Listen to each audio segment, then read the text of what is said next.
আমরা যখন কাউকে ভালোবাসি তার ভালোটা চাই, তাকে কষ্ট না দিতে চাই, তাকে ভালো রাখতে চাই, তাকে হাসাতে চাই। কিন্তু আল্লাহ যখন কাউকে ভালোবাসে আল্লাহ ঠিক এগুলা করে না, এটার উল্টাটা করে। কি করে?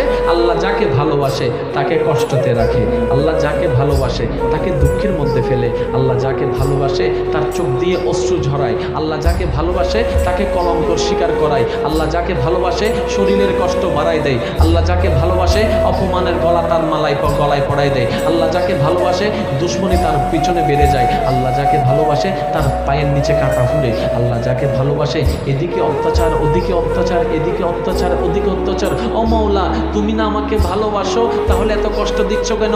রব্বে করিম বলে, তোমাদের ভালোবাসার ধরন আর আমার ভালোবাসার ধরন এক নয়। তোমরা ভালোবাসলে আগলায় রাখো, আমি ভালোবাসলে আগুনের মধ্যে ফেলে দিই। দেখো না ইব্রাহিমকে আগুনে ফেলেছি, দেখো না ইব্রাহিমকে আগুনে ফেলেছি, দেখো না ইব্রাহিমকে আগুনে ফেলেছি।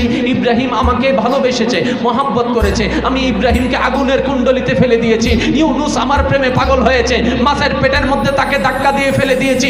ইউসুফ আমার প্রেমে পাগল হয়েছে, কূপের মধ্যে তাকে আমি ফেলে দিয়েছি, জেলখানার মধ্যে বন্দি করে দিয়েছি।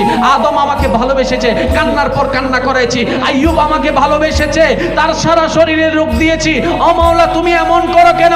বলে যে আমি দুনিয়ার সাময়িক নিয়ামত দিতে চাই না, যে ভালোবাসবে তাকে আমি তাজরি মিন তাহতিহাল আনহার ওয়ালা জান্নাতের নিয়ামত দিতে চাই। বলেন সুবহানাল্লাহ।